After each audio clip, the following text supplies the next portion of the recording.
Mohta college की online पाठशाला में आपका हार्दिक स्वागत है।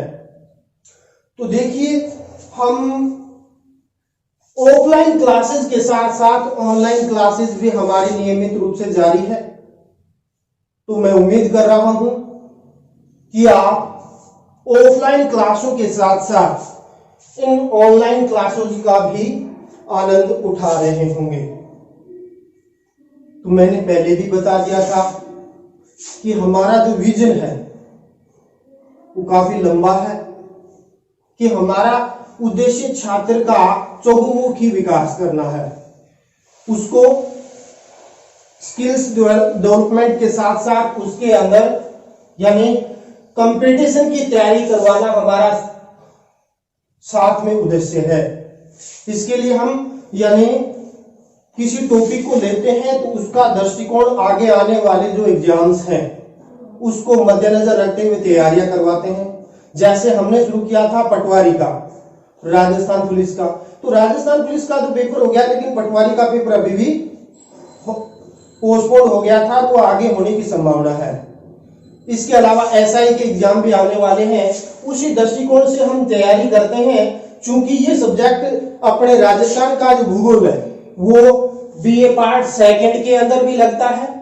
इसके अलावा एक यूनिट अपने यानी एमए ज्योग्राफी फाइनल के अंदर भारत की भूगोल के अंदर एक राजस्थान की यूनिट लगती है, जिसमें राजस्थान की भौतिक स्वरूप, मिट्टी, वनस्पति, खनिज संसाधन जैसे कई टॉपिक लगते हैं। तो ये दोनों विद्यार्थियों के लिए तो यानी सिलेबस के अकॉर्डिंग है, साथ में यानी हम उसमें कुछ नए तथ्यात्मक आंकड़ों का विश्लेषण करेंगे जो प्रत्येक प्रतियोगी परीक्षाओं में जो राजस्थान की होती है उससे संबंधित प्रश्न पूछे जाते हैं। इसके अलावा यानी वन संपदा का संरक्षण करना हमारा नैतिक दायित्व भी है, और अपने प्रतिवर्ष प्रयास भी करते हैं। भी पिछले साल भी इस साल भी मोहता कॉलेज ने 1000 पेड़ लगाने का लक्ष्य रखा गया था, जिसमें एनसीसी, एनएसएस के साथ साथ विभिन्न विद्यार्थियों ने यानी वृक्षारोपण कार्यक्रम चलाया, और उसको आगे भी हम जारी रखेंगे। तो चलो हम आगे अपने टॉपिक पर आते हैं, राजस्थान के वनों का वर्गीकरण। देखिए, हम जो वनों का वर्गीकरण है तुलनात्मक स्टडी कर रहे थे, क्योंकि इससे पूर्व 2 वीडियो में आपने देखा हमने भारत के वनों का वर्गीकरण किया, और आज हम राजस्थान के वनों का वर्गीकरण किया है। दोनों ही टॉपिक कंपटीशन एग्जाम में लगते हैं, तो इन विद्यार्थियों से रिक्वेस्ट है कि वो पूर्व वाले वीडियो भी देखें। तो चलो शुरुआत करते हैं अपने राजस्थान के वनों का वर्गीकरण। मैप के माध्यम से भी देखेंगे, रेखाचित्र डायग्राम के माध्यम से भी उसका अवलोकन करेंगे। तो देखिए, वन या जो प्राकृतिक वनस्पति है तो उसके बारे में हमने डिस्कस यानी उससे पूर्व वाले वीडियो में कर लिया कि प्राकृतिक वनस्पति जिससे तात्पर्य यानी वन, पेड़ पौधों, वनस्पति और घास की पाए जाने वाली मिश्रित प्रकृति से जो स्वतंत्र रूप से उगते हैं और उनमें वंशवृद्धि होती है, और ये मानव और पर्यावरण और हमारे पारिस्थितिक तंत्र का यानी के लिए जरूरी भी है। तो हमारा एक नैतिक दायित्व भी मुख्य रूप से बनता है कि वनों का हम संरक्षण करें। तो प्राकृतिक वनस्पति की दृष्टि से देखें तो राजस्थान एक निर्धन राज्य है। क्यों? क्योंकि राजस्थान की जो जलवायु है वो इन वन संपदा के लिए अनुकूल नहीं है। राजस्थान में शुष्क व अशुष्क जलवायु होती है। राजस्थान की औसत वर्षा ही 57.50 सेंटीमीटर है, और उसमें भी अपने राजस्थान का 60% भाग तो यानी इसमें तो 50 सेंटीमीटर से भी कम होती है। वर्षा का वेतन भी असमान मुख्य रूप से देखने को मिलता है। तो ये पर्सन कंपटीशन में आ चुका है कि राजस्थान की यानी वनों को प्रभावित करने वाला सबसे महत्वपूर्ण कारक कौन सा है, तो यानी जलवायु। दूसरा, यदि हम बात करते हैं वनों को प्रभावित करने वाला यानी उच्चावच है, हम देखें तो राजस्थान की 70% जो मुख्य रूप से वन संपदा है वो सर्वाधिक वन संपदा पाई जाती है अपने अरावली पर्वत श्रेणी, और अरावली पर्वत श्रेणी राजस्थान के यानी 9.1% क्षेत्रफल पर फैली हुई है। तो यानी वो भी क्यों, क्योंकि वो दुर्गम क्षेत्र है, पहाड़ी क्षेत्र है, जो कृषि की दृष्टि से मुख्य रूप से क्या है, यानी थोड़ा यानी कम सहायकफुल है। दूसरा यदि हम बात करें तो अरावली का भी दोन हो रहा है। अरावली के अंदर राजस्थान के 70% खनिज संसाधन है, तो अरावली के अंदर काफी यानी जगह जगह से उसकी कटाई हो रही है खनिज संसाधनों दोहन के लिए। तो धीरे धीरे हमारी प्राकृतिक वन संपदा है वो सिमटती जा रही है। लेकिन इसके लिए राज्य सरकार भी यानी मुख्य रूप से और समय समय पर विभिन्न प्रकार की यानी कार्य योजनाएं मुख्य रूप से क्या है इसमें चलाती है। जैसे रुख वायला कार्यक्रम चलाया गया था 1900 यानी बात करते हैं 86 के अंदर। और रुख वायला का तात्पर्य यह है कि वृक्ष मित्र यानी वृक्षों को 7वीं पंचवर्षीय योजना में रुख वायला कार्यक्रम चलाया गया था। ये भी प्रश्न पूछा गया है कि रुख वायला का अर्थ क्या है, तो रुख वायला का तात्पर्य वृक्ष मित्र है। और ये रुख वायला कार्यक्रम एक यानी राजस्थान पुलिस में पूछा गया। रुख वायला कार्यक्रम कौन सी पंचवर्षीय योजना में शुरू किया गया, 7वीं पंचवर्षीय योजना में। कब शुरू किया गया, 1986 के अंदर। तो इस प्रकार यानी उससे संबंधित प्रश्नों का भी हम अवलोकन करेंगे। तो उन तमाम विद्यार्थियों से अनुरोध है जिन्होंने यानी मैंने कहा था कि राजस्थान पुलिस पटवार और एसआई का एग्जाम जिसने फॉर्म लगाया है, जो नहीं लगाया है वो भी इन वीडियो का अवलोकन करें, ताकि इसके माध्यम से आप नए ज्ञान में अर्जन कर सकें और आगे आने वाले जो कंपटीशन एग्जाम है उसमें आपके लिए यह वीडियो काफी सहायक रहने वाला है। तो हम डिस्कस करते हैं कि जो हमारी वन संपदा है, तो वन संपदा की दृष्टि से राजस्थान निर्धन है। और राजस्थान की जो नवीनतम जो वन रिपोर्ट आई है 2019, भारत में प्रतिवर्ष 2 साल के अंदर वन रिपोर्ट जारी की जाती है। और उस वन रिपोर्ट के अनुसार यदि हम देखें तो 9.59% बुकों में मिलता है 9.57% भाग पर वन है वो पाए जाते हैं। जिसमें से यदि हम बात करते हैं राजस्थान के अंदर यदि यानी हम बात करते हैं कुल क्षेत्रफल है, उस कुल क्षेत्रफल के 9.59 या 57% भाग पर वन पाए जाते हैं। और वहीं यदि हम भारत लेवल पर यदि हम विश्लेषण करें या इसमें भी हम विश्लेषण करना चाहें तो यानी सर्वाधिक वन है वो उदयपुर जिले के अंदर पाए जाते हैं। किसमें, उदयपुर जिले के अंदर कितना भाई, यानी इसके अंदर 23.51% क्षेत्रफल है पर वन है वो प्रमुख रूप से मिलते हैं। और यहाँ का यानी कुछ क्षेत्रफल है उसका 27.57 वर्ग किलोमीटर क्षेत्र में वन पाए जाते हैं। अपने लिए बड़े दुर्भाग्य की बात है कि जो अपना चूरू जिला है उसमें वन संपदा की दृष्टि से निर्धन है। यानी राजस्थान के 33 जिलों में बात करें तो सबसे कम वन पाए जाते हैं। चूरू जिले के अंदर मात्र 82 वर्ग किलोमीटर क्षेत्रफल पर पाए जाते हैं। यानी राज्य की कुल क्षेत्रफल का 5.9% यानी लगभग आधा प्रतिशत है वो वन पाए जाते हैं। तो ये अपने लिए यानी एक एक्स्ट्रा प्रयास करने की आवश्यकता है कि चूरू का इतना बड़ा क्षेत्रफल है और उसके अंदर देखिए मात्र आधा प्रतिशत वन। तो हमारा नैतिक दायित्व और ज्यादा बढ़ जाता है कि चूरू में वन संपदा के विस्तार के लिए या जो हमारे आसपास के जो यानी संरक्षित क्षेत्र हैं, जैसे लीलकी का यानी लीलकी भमाड़ा के अंदर जो बीड़ पाया जाता है उसका को एक्स्ट्रा ध्यान रखने की आवश्यकता है।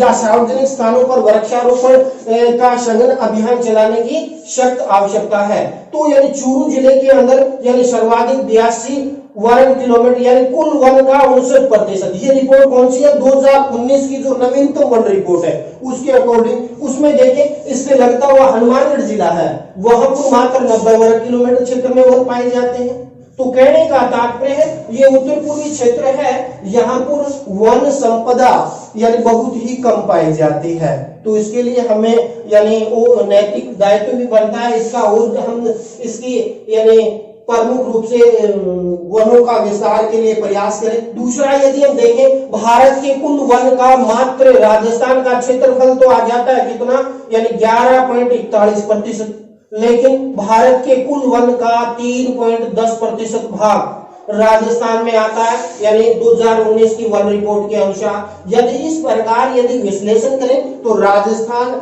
वन संपदा की दृष्टि से निर्धन है। प्रश्न ये भी आ चुका है कि राजस्थान का जलवायु यानी राजस्थान के वनों को प्रभावित करने वाला सर्वाधिक महत्वपूर्ण कारण कौन सा है, तो जलवायु है। कौन सा? जलवायु। कि राजस्थान की शुष्क जलवायु पाई जाती है। राजस्थान के थार का मरुस्थल के अंदर शुष्क जलवायु और शुष्क जलवायु है, उसमें भी यानी यहाँ वर्षा बहुत ही कम है। अपने मारवाड़ में कहावत भी है, तीजियो कुरियो आठवां काल, यानी यहाँ 8वें साल यानी तीसरे साल अर्धाकाल की स्थिति और 8वें साल भयंकर अकाल पड़ता है। तो यहाँ सबसे ज्यादा पशु चारण का कार्य किया जाता है और पशु के कारण वन संपदा धीरे धीरे क्या है, बढ़ यानी मुख्य रूप से क्या है, सिमटती जा रही है। तो इस प्रकार ओवरऑल देखें तो राजस्थान वन संपदा की दृष्टि से थोड़ा निर्धन है। फिर भी यदि हम बात करें राजस्थान के यानी जो वन संपदा है, तो उन वन संपदा का जो वर्गीकरण की यदि बात करें कि राजस्थान में कौन कौन से वन पाए जाते हैं, तो नवीनतम जो जनगण यानी वन रिपोर्ट है उसका भी हम विश्लेषण करेंगे। तो राजस्थान के अंदर भौगोलिक वर्गीकरण में देखें तो यहाँ की वर्षा और वार्षिक जो तापमान का वार्षिक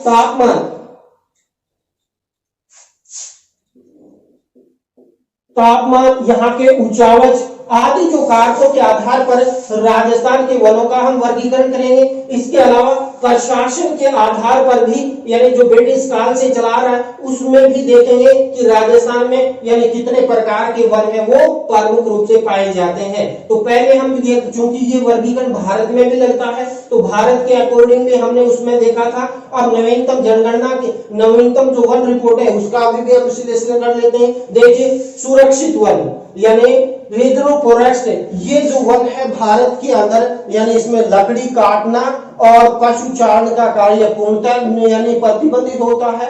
यह पूर्णतः यानी सरकार, राज्य सरकार और केंद्र सरकार के नियंत्रण में प्रमुख रूप से क्या है, होते हैं। तो इस पर यानी पूर्णतः प्रतिबंध प्रमुख रूप से होता है। राज्य के जो कुल वन है उसके 37.20% भाग पर सुरक्षित वन है वो पाए जाते हैं। इससे पूर्व हमने डिस्कस किया था कि भारत के कुल वन का लगभग 55% भाग पर सुरक्षित वन है। तो भारत में तो सुरक्षित वन सर्वाधिक है, भारत राजस्थान में रक्षित वन है वो सर्वाधिक पाए जाते हैं। तो इससे संबंधित प्रश्न भी पूछा जा सकता है।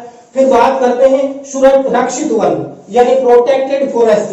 तो प्रोटेक्टेड फॉरेस्ट के अंदर यानी मुख्य रूप से यानी एक सीमा तक यानी जो लाइसेंसधारी व्यक्ति है उसको यानी वो सूखी लकड़ियां है वो काट सकता है, या जो उसमें आदिम जनजातियां रहती है वो भी मुख्य रूप से क्या है अपनी आजीविका के लिए प्रमुख रूप से क्या है इसके अंदर कुछ सूखी लकड़ी और पशुचारण का कार्य प्रमुख रूप से क्या है कर सकती है। तो राजस्थान में रक्षित वन सर्वाधिक पाए जाते हैं। कुल क्षेत्रफल का जो 55.64% क्षेत्रफल है वो मुख्य रूप से क्या है किस वनों के अंदर आता है, वो आता है आपके रक्षित वन। तो राजस्थान में सर्वाधिक है रक्षित वन, भारत में है यानी सुरक्षित वन।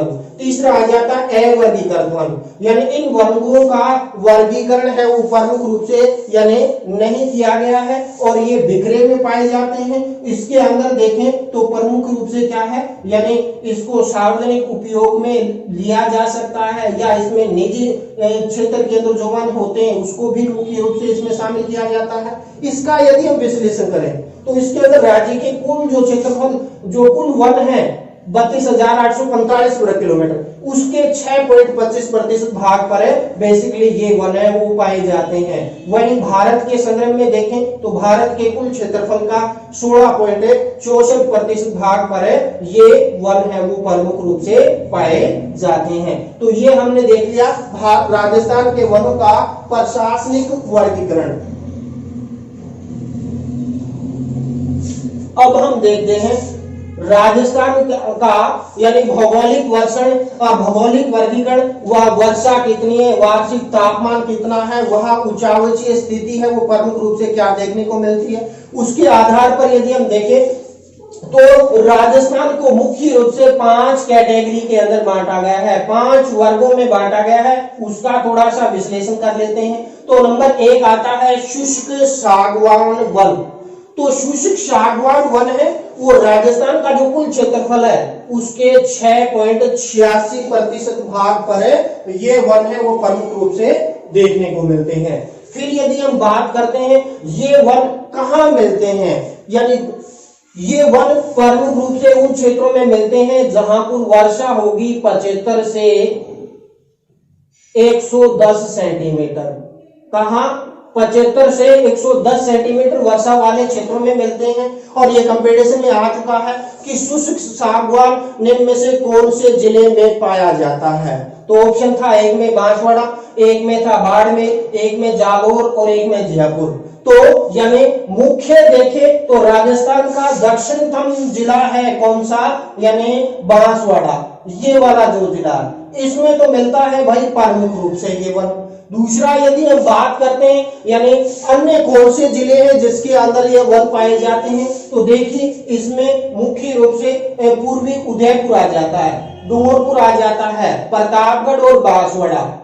इन जिलों के अंदर प्रमुख रूप से क्या है ये वन मिलते हैं, सर्वाधिक मात्रा में बांसवाड़ा में। इसके अलावा प्रतापगढ़, डूंगरपुर, उदयपुर का आधा भाग आ जाता है। इसके अलावा यानी थोड़ा सा ये झालावाड़ वाला जो क्षेत्र है, इस 12 इस क्षेत्र के अंदर भी ये वन प्रमुख रूप से क्या है मिलते हैं। क्यों? क्योंकि यहाँ पर भी वर्षा 75 से 110 सेंटीमीटर देखने को मिलती है। फिर बात करते हैं कि इन वनों में कौन कौन से वृक्ष आते हैं, यानी वृक्ष कौन से आते हैं। तो इसके अंदर प्रमुख वृक्ष की बात करते हैं तो उसमें नाम लिखा है शुष्क सागवान वन।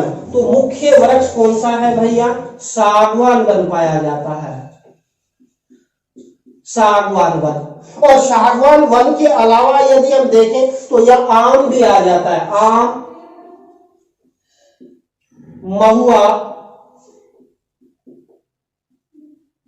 तेंदू या जिसको टीमरू कहते हैं, जिससे मुख्य रूप से क्या है यानी बेड़ी भी बनाई जाती है। इसके अलावा या खैर है, खैर, गुल्लर और आम, ये पेड़ है वो प्रमुख रूप से क्या है इन पेड़ों की प्रधानता पाई जाती है। देखिए कई बार ये उष्णकटिबंधीय वन भी शुष्क सागवान वाले वनों में पाए जाते हैं, लेकिन हम उन वनों पर वर्षों करेंगे जो जिसमें यानी जिस वन में उनकी प्रधानता पाई जाती है। कई मिश्रित प्रकृति के यानी सब देखने को मिलेंगे, लेकिन उसके आसपास वाले अतिक्रमण क्षेत्र में भी देखने को मिलेंगे। तो शुष्क सागवान वन यानी राजस्थान के कुल क्षेत्रफल का 6.86% क्षेत्रफल पर फैला हुआ है। इसमें मुख्यतः यदि हम बात करें तो बांसवाड़ा में ये पर्सन है, राजस्थान पुलिस में आ चुका है। फिर बात करते हैं ये वन कहाँ मिलेंगे, तो ये वन मिलेंगे 75 से 100 सेंटीमीटर वर्षा वाले क्षेत्रों में। इसके अलावा ये राजस्थान के दक्षिणी राजस्थान के अंदर यानी बांसवाड़ा, डूंगरपुर, उदयपुर का आधा भाग यानी प्रतापगढ़, इसके अलावा झालावाड़ और बारां वाले क्षेत्रों के अंदर भी ये वन है वो पाए जाते हैं। और इसमें प्रमुख वन की बात कर रहे सागवान, आम, महुआ, तेंदू, खैर, गुल्लर और आम के वृक्षों की प्रधानता है वो मिलती है। अब दूसरा वन की हम बात करते हैं अर्ध शुष्क उष्णकटिबंधीय धोक वन। अर्ध शुष्क उष्णकटिबंधीय जो धोक वन है, जो राजस्थान का जो कुल वन संपदा है उसके 58.11% जो वन है वो ये अर्ध उष्णकटिबंधीय धोक वन है वो प्रमुख रूप से क्या है पाए जाते हैं। ये वन उन क्षेत्रों में मिलेंगे जहां पर वर्षा होगी 30 से 60 सेंटीमीटर वर्षा, कहा 30 से 60 सेंटीमीटर वर्षा वाले क्षेत्रों में ये वन है वो प्रमुख रूप से क्या है देखने को मिलते हैं। तो ये वन कहाँ मिलेंगे, ये मिलेंगे यानी अपने चूरू से लगता हुआ सीकर और झुंझुनू जिला है उसके पास में देखें तो यानी आपका जयपुर आ जाएगा, जयपुर के बाद यानी उससे नीचे टोंक आ जाएगा, सवाई माधोपुर है, करौली है, या उधर जाते हैं तो कुछ मात्रा में जोधपुर में भी मिलेंगे और जयपुर यानी अपने मैप के अंदर देखते हैं यानी अर्ध शुष्क उष्णकटिबंधीय धोक वन। तो ये वन प्रमुख रूप से देखते हैं तो यानी ये सीकर आ जाता है, झुंझुनू आ जाता है, अलवर, करौली, धौलपुर, टोंक, जयपुर, अजमेर के आसपास वाला क्षेत्र और आगे जाते हैं तो यानी ये इधर पाली, जालोर वाला क्षेत्र के अंदर भी ये वन है वो प्रमुख रूप से क्या है पाए जाते हैं। फिर बात करते हैं कि हमने बात कर ली कि उष्ण यानी अर्ध शुष्क उष्ण कटिबंधीय जो धोक वन है, राजस्थान की कुल वन संपदा का 58.11% वन पाए जाते हैं। वर्षा 30 से 60 सेंटीमीटर होगी। फिर बात करते हैं प्रमुख वृक्ष कौन सा है भाई, प्रमुख वृक्ष इसमें लिखा हुआ धोक, तो धोकड़ा, जो धोकड़ा वन है वो प्रमुख रूप से क्या है सर्वाधिक देखने को मिलता है। इसके अलावा यहाँ बबूल भी मिलता है,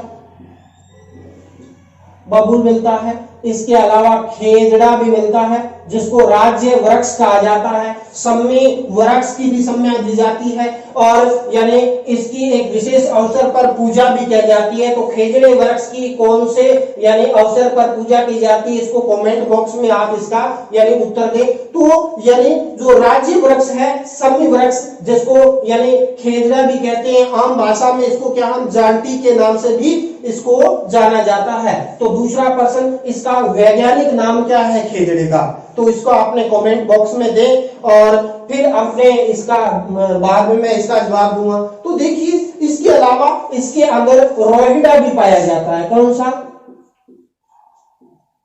रोहिड़ा का वृक्ष भी प्रमुख रूप से मिलता है। इसके अलावा या बेर है और कैर भी प्रमुख रूप से क्या है इसके अंदर प्रमुख रूप से देखने को मिलता है। तो कहने का मेरा तात्पर्य दो अर्ध शुष्क उष्ण कटिबंधीय धोक वन है, राजस्थान के कुल वन का 58.11%, वर्षा होगी 30 से 60 सेंटीमीटर। इसमें प्रमुख वृक्ष है धोकड़ा है, बबूल है, खेजड़ा है, रोहिड़ा है, कैर है, थोड़ है, ये वृक्ष मिलते हैं। ये कहां पर मिलते हैं हमने डिस्कस कर लिया, सीकर झुंझुनू में मिलेगा, ये मिलेगा आपके यानी अलवर, करौली, धौलपुर, टोंक वाला जो क्षेत्र है। इसके अलावा अजमेर होते हुए पाली, जालोर, ये वाला जो अरावली वाला जो बेल्ट है, इस बेल्ट में इस वन की प्रधानता पाई जाती है। और मैंने पहले डिस्कस किया था कि राजस्थान के अधिकांश जो पर्वत है वो इस अरावली वाले जो बेल्ट है, अरावली पर्वत श्रेणी है, उसमें ही मिलते हैं। क्यों? क्योंकि उनको वहां पर ही यानी संरक्षण मिलता है, उस क्षेत्र में ही यानी दुर्गम पहाड़ी क्षेत्र है या उन क्षेत्रों में कृषि के लिए यानी अनुकूल परिस्थितियां नहीं है। दूसरा यानी उस क्षेत्र में कई राष्ट्र अपने अभयारण्य भी पाए जाते हैं, राष्ट्रीय उद्यान भी प्रमुख रूप से इसके अंदर देखने को मिलता है। तो इस प्रकार यानी अरावली पर्वत श्रेणी वाले जो जिले हैं उसमें ये धोक वन है वो प्रमुख रूप से देखने को मिलते हैं। फिर हम डिस्कस कर लेते हैं उष्ण कटिबंधीय शुष्क वन या इसको कहते हैं पतझड़ मिश्रित वन। उष्ण कटिबंधीय शुष्क वन या पतझड़ मिश्रित वन, ये राजस्थान का जो कुल वन क्षेत्र है उसके 28.38% जो वन है ये उष्ण कटिबंधीय शुष्क वन या इसको कहते हैं मिश्रित पतझड़ वन के नाम से जाना जाता है। ये वन उन क्षेत्रों में मिलेंगे जहां पर वर्षा होगी 50 से 80 सेंटीमीटर, कितने 50 से 80 सेंटीमीटर वाले क्षेत्रों में उष्ण कटिबंधीय शुष्क वन या पतझड़ मिश्रित वन है वो पाए जाते हैं। तो ये वन राजस्थान में कहां मिलेंगे भाई, तो ये मिलेंगे जो शुष्क सागवान के जो आसपास वाला क्षेत्र है। शुष्क सागवान वन कहां थे, यानी आपके बांसवाड़ा में, उदयपुर में, प्रतापगढ़ में, डूंगरपुर में। तो ये वन उसके आसपास वाला संक्रमण क्षेत्र है। जैसे बांसवाड़ा में भी मिलेंगे, ये उदयपुर में भी मिलेंगे, राजसमंद में मिलेंगे, चित्तौड़गढ़ के अंदर भी देखने मिलेंगे, भीलवाड़ा, बूंदी क्षेत्र के अंदर। चलो मैप में इसका थोड़ा सा अवलोकन कर देते हैं। तो यानी उष्ण कटिबंधीय है उष्ण कटिबंधीय शुष्क जो वन है वो प्रमुख रूप से देखें तो 50 यानी जो 80 सेंटीमीटर है, 50 से 80 सेंटीमीटर, तो इसमें आपका भीलवाड़ा आ जाएगा, इसमें आपका राजसमंद आ जाएगा, इसमें आधा भाग आपका मैंने डिस्कस किया था यानी इसके अंदर यानी उदयपुर का भी आ जाता है, चित्तौड़गढ़ जिला भी इसके अंदर आ जाता है। इसके अलावा बूंदी जिले के अंदर भी प्रमुख रूप से आता है, और कुछ मैंने बताया बांसवाड़ा के अंदर भी, यानी ये जो दूसरे वन पाए जाते हैं कौन से, सागवान वन, तो सागवान वन वाले क्षेत्रों में भी ये वन है वो प्रमुख रूप से देखने को मिलते हैं। तो उष्णकटिबंधीय शुष्क वन या मिश्रित पतझड़ वन राजस्थान, कटिबंधीय शुष्क पतझड़ वन जो मुख्य रूप से क्या है, राजस्थान के 28.38, वर्षा कितनी होगी 50 से 80 सेंटीमीटर वर्षा वाले क्षेत्रों में मिलेंगे। ये वन है प्रमुख रूप से क्या है, यानी शुष्क सागवान वन वाले क्षेत्रों में बांसवाड़ा, उदयपुर, राजसमंद, चित्तौड़गढ़ और यानी भीलवाड़ा, बूंदी क्षेत्र के अंदर जहां 50 से 80 सेंटीमीटर वर्षा मिलती है, जिसमें आपका भीलवाड़ा, चित्तौड़गढ़, इसके अलावा उदयपुर, राजसमंद और बांसवाड़ा का कुछ भाग बूंदी क्षेत्र के अंदर प्रमुख रूप से क्या है, ये वन है वो मिलते हैं। इस प्रमुख क्षेत्र के अंदर देखें तो सर्वाधिक जो वन पाया जाता है वो ढाक का पाया जाता है, और ढाक को बेसिकली कहा जाता है पलास, पलास वन भी कहा जाता है जिसको ढाक। तो ये वन है, इसके अंदर प्रमुख रूप से क्या है देखने को मिलता है। इसके अलावा यहाँ देखें तो वहीं उस क्षेत्र में मिलने वाला जो यानी बांस इसमें मिलेगा, हालांकि बांस अब घास की श्रेणी में आ गया है, घास की श्रेणी में इसको शामिल कर लिया है। इसके अलावा आम आ जाएगा, सालर आ जाएगा और गूलर आ जाएगा। तो ये वृक्ष मिलते हैं ढाक या पलास, बांस, आम, सालर, गूलर। खैर ये वन है वो प्रमुख रूप से इस क्षेत्र में देखने को मिलते हैं। इसके बाद हम बात करते हैं उष्ण कटिबंधीय शुष्क मरुस्थलीय वन। कौन से, उष्ण कटिबंधीय शुष्क मरुस्थलीय वन। ये वन राजस्थान की जो कुल वन संपदा है उसके 2.6% यानी 6.26% भाग पर ये वन है वो प्रमुख रूप से क्या है मिलते हैं। ये वन उन क्षेत्रों में मिलेंगे जहां पर वर्षा होगी 30 सेंटीमीटर से कम वर्षा वाला जो क्षेत्र है उस क्षेत्र में प्रमुख रूप से ये वन है वो पाए जाते हैं। और इसके अगर बात करते हैं तो ये वन चूंकि बिखरे हुए हैं और पश्चिमी राजस्थान का जो शुष्क क्षेत्र है उस क्षेत्र में इन वनों को देखने को मिलते हैं। तो ये वन कहां पर मिलते हैं, ये मिलते हैं अपने यानी गंगानगर, हनुमानगढ़, चूरू के अंदर मिलते हैं। इसके अलावा ये इसके पास में लगा हुआ जो बीकानेर जिला है, इसके साथ यानी जैसलमेर, इसके बाद बाड़मेर जिले में और जोधपुर जिले के अंदर प्रमुख रूप से मिले हुए हैं। तो जो अपना शुष्क प्रदेश है कौन सा, यानी जैसलमेर, जोधपुर का कुछ भाग, इसमें आपका ये बाड़मेर हो गया, ये जैसलमेर हो गया, ये बीकानेर, गंगानगर, हनुमानगढ़ और चूरू जिले के कुछ भागों के अंदर ये वन है वो बिखरे हुए प्रमुख रूप से क्या है पाए जाते हैं। जैसे मैं बात करूं लीलकी का जो पेड़ है वो लीलकी का पेड़ यानी इस उष्ण कटिबंधीय शुष्क मरुस्थलीय वन के अंदर आ जाता है। अपने चूरू जिले का जो चाल छापर जो क्षेत्र है जहां वन यानी अभयारण्य भी है कर्षण वर्ग का, तो वहां भी यानी ये उष्ण कटिबंधीय शुष्क मरुस्थलीय वन है वो प्रमुख रूप से क्या है देखने को मिलते हैं। तो ये शुष्क मरुस्थलीय वन के बारे में यानी राजस्थान पुलिस में और रेट के अंदर भी यानी पिछली बार रेट जो यानी 1 से 5 की थी एसटीसी वर्ग वालों के लिए, तो यानी मरुद्भिद वनस्पति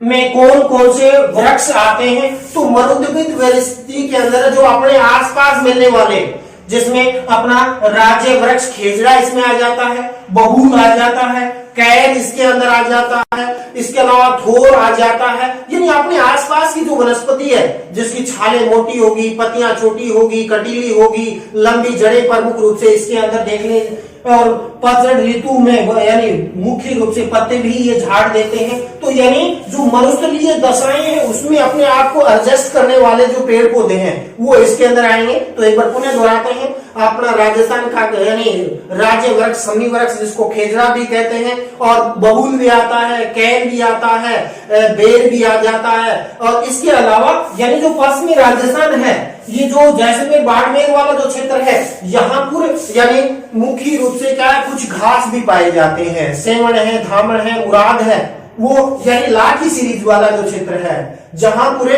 और ये जो सेवण घास है, धामण घास है, ये दुधारू पशुओं के लिए बड़ा ही लाभदायक है। तो इसके अंदर यानी प्रश्न क्या पूछा गया कि मरुद्भिद वनस्पति राजस्थान के कौन से वनों में पाई जाती है, तो उष्ण कटिबंधीय शुष्क मरुस्थलीय वन। मरुद्भिद वनस्पति में कौन सी आ जाती, तो मरुद्भिद वनस्पति में खेजड़ा, बबूल, कैर, सेवण और दामन जैसी ये घास भी आ जाती है। तो इसके अंदर ये वृक्ष प्रमुख रूप से आते हैं, जहां मिलेंगे जहांपुर वर्षा 30 से 50 सेंटीमीटर। मैप में इसको देख लेते हैं, यानी उत्तरी से लेकर यानी चूरू का कुछ भाग, गंगानगर, हनुमानगढ़, बीकानेर, जैसलमेर, बाड़मेर और जोधपुर के कुछ भाग के अंदर ये मिलते हैं उष्ण कटिबंधीय शुष्क मरुस्थलीय वन। और इसी के अंदर अपना चूरू आ जाता है। चूरू में सबसे कम 82 वर्ग किमी यानी राज्य यानी चूरू का कुल क्षेत्रफल का 0.59% भाग पर है वन है, वो प्रमुख रूप से देखने को मिलते हैं। तो ये तो बेसिकली हो गया अपना उष्ण कटिबंधीय शुष्क मरुस्थलीय वन, जो राज्य के कुल वन का 6.26%, 30 सेंटीमीटर या इससे कम वर्षा वाले क्षेत्रों में मिलते हैं। यहाँ पाई जाने वनस्पति को मरुद्भिद कहते हैं, जो मरुस्थल के अंदर यानी कठोर जलवायु में अपने आप को एडजस्ट करने वाली वनस्पति है, जिसके अंदर हमने बात कर ली थी खेजड़ा है, बबूल है, केर है, बेर है। इसके अलावा यानी पश्चिमी राजस्थान के जो लाठी सीरीज में पाई जाने वाली धामन, मुराद और अरंज और यानी ये जो घास पाई जाती है। और ये भी पूछा गया कि मुख्य रूप से सेवण है, धामन है, मुराद क्या है, तो ये पश्चिमी राजस्थान के अंदर है पाए जाने वाले, इन क्षेत्रों में पाई जाने वाली जैसलमेर और बाड़मेर में पाई जाने वाली घास की प्रकृति है। तो ये भी एसएससी के हिंदी में भी पूछा गया था। और अपने जो राजस्थान की जो भर्तियां हैं उसमें कई बार सैकड़ों बार ये प्रश्न है वो पूछा जा चुका है। इसके बाद आज के अपने अंतिम वन के अंदर बात करते हैं उपोष्ण कटिबंधीय सदाबहार वन। तो उपोष्ण कटिबंधीय सदाबहार वन वहां पर मिलेंगे जहां पर वर्षा होती है 150 सेमी या इससे अधिक भाई। और ऐसा राजस्थान का एक ही स्थल है, और वो स्थल कौन सा है, यानी इसके अंदर बात करते हैं तो राजस्थान का जो आबू पर्वत है, यानी ये देखिए अपने मैप के अंदर ये सिरोही जिला है और सिरोही के अंदर ये आबू पर्वत क्षेत्र है, जहां राजस्थान की सबसे ऊंची चोटी गुरु शिखर, राजस्थान का सबसे ऊंचा पठार उड़िया का पठार। तो ये जो क्षेत्र है ये यानी समुद्र तल से काफी ऊंचा है, तो यहाँ पर वर्षा ज्यादा होती है, 150 सेंटीमीटर से होती है। तो यानी मैं बात करता हूं माउंट आबू, यानी ये कहां मिलेंगे,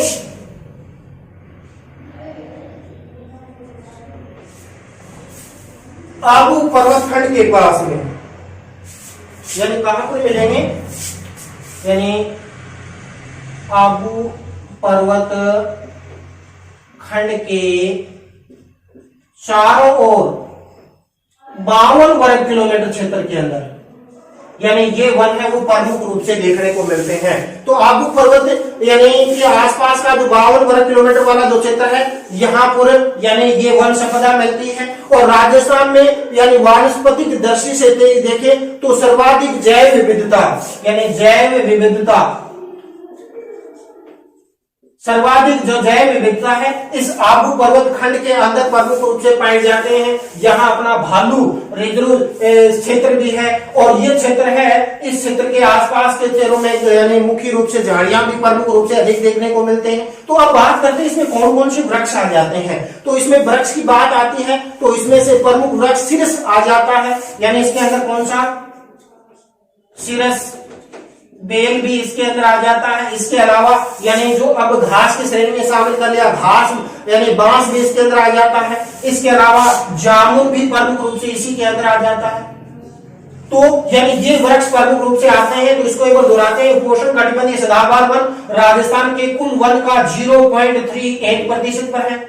ये वन उन क्षेत्रों में मिलते हैं जहां पर वर्षा होगी 150 सेंटीमीटर या इससे अधिक। उसमें राजस्थान का एक ही क्षेत्र है, वो है आबू पर्वत खंड के आसपास वाला जो 52 वर्ग किलोमीटर वाला जो क्षेत्र है, वाकु ये वन है। और इसके अंदर बात करते हैं तो प्रमुख वर्ष में शीर्ष, बेल, जामुन और बांस प्रमुख रूप से इस क्षेत्र के अंदर देखने को मिलते हैं। इसके अलावा यानी ये हो गया राजस्थान के भौगोलिक वर्गीकरण और प्रशासनिक दृष्टि से वर्गीकरण। अब थोड़ा सा हम यानी एग्जाम की दृष्टि से जो आने वाले जो प्रश्न है उस पर थोड़ा सा डिस्कस कर लेते हैं वनों के अंदर। हालांकि इसकी अलग से यानी प्रश्नोत्तरी भी हमें